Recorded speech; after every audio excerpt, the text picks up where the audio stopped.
a lot of the people involved in the psychological warfare and in the propaganda are also involved in occult circles and involved in ritual, okay? Because right now I'm going to tell you how the secret societies run the world, okay? It's a leviathan, okay? And it has 3 levels, and each level has 3 parts, okay?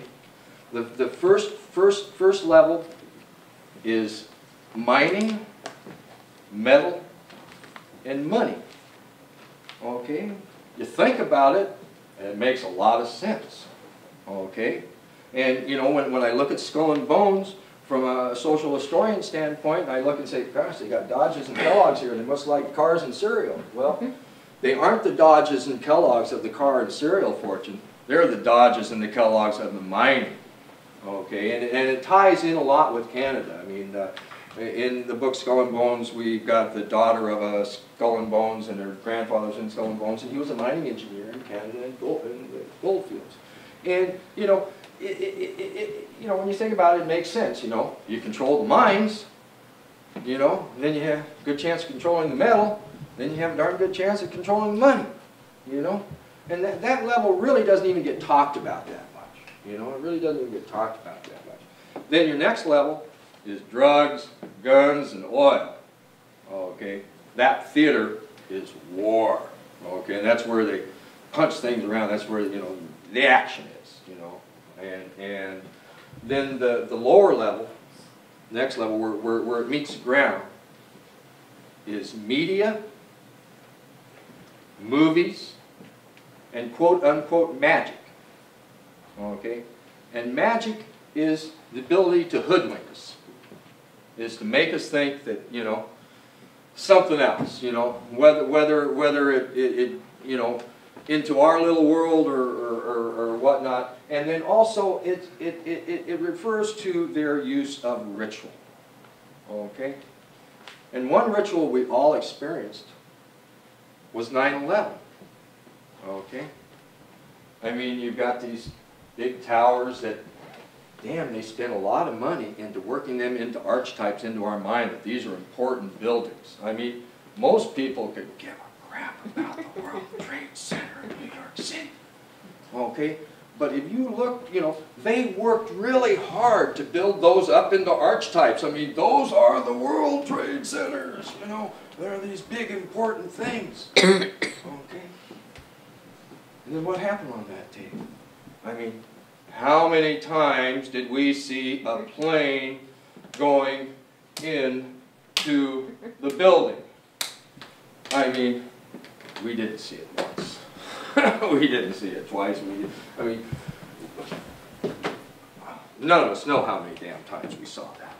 You know, and from how many angles. Okay? Now, we've all been in planes, or at least we know what a plane's like. Okay? And, you know, you may not know the person you're sitting next to. You might not know the people up there, but there's a camaraderie there. I mean, we're all passengers together. We're on this journey together and blah, blah, blah, blah, blah, blah, you know? So, and you know, so we have a good feeling about the people in planes. You know? We've all been into office buildings, you know? We may go to an office building ourselves, you know? So, I mean, the people in the office building, they aren't there because they want to be there. They're there because they're standing up for their kids. They're doing what they got to do, you know? So, they're innocent, right? These are all innocent people. Okay? So, we're seeing this innocence happen over and over. It's traumatic. It tugs at our heartstrings, you know? It throws us into shock. Okay?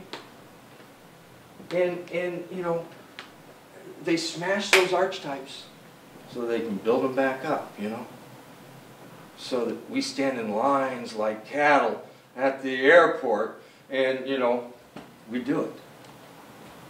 You know, we're subdued. You know, because we're supposed to be good little Americans. We don't want that to happen again and kill all those innocent people. Same thing with the Kennedy assassination. You know, it didn't happen by chance on 11/22. Okay. If you read a book called On Golden Bough by James Frazier, comes from the 1930s. One thing it talks about is the killing of the king. It's a magic ritual. You kill the king, you take his power. Okay? You become the king. Okay? And what did they do with John F. Kennedy? Through Skull and Bones, through Life magazine, and whatnot, they built him up to be this big, virile king. Camelot, and all of that. Okay? And 11 and 22, if you look at classical numerology, okay, in classical numerology, which these things, they're part of our subconscious. We may not know them consciously, okay, but it's part of our subconscious.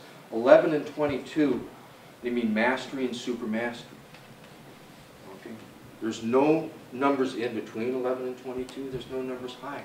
Okay, so if you kill the king, you take his power on 11/22. Okay, and you're back at happy hour at 5 o'clock, and you're clinking your glasses. And the population knows that.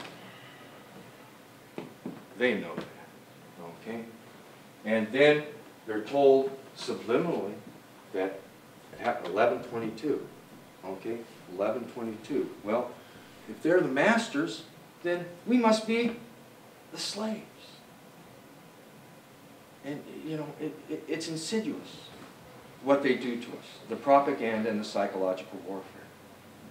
Psychological warfare comes from the German term meaning worldview warfare. Okay? In other words, I got to line up the people that think the same and they trot over the other suckers. You know, my older brother, he was a publisher, and he was this publisher of this little newspaper, and then he quit and became a stockbroker, and I asked him why he quit, and he says, well, he said, there's two ways to do publishing. He says, there's one, we get around the table, we talk about it, and then we decide what to do, and we do it. He said, the other way is through fear and intimidation. That's what they did. And, I mean, that's how they get their way, is through fear and intimidation, you know, and depravement and keeping us all down and all that crap, you know. And that's Troy in Vietnam. It's the home of the Cao Dao cult.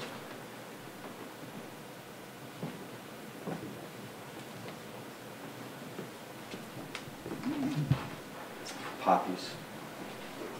They make a lot of money on the poppies. George H.W. Bush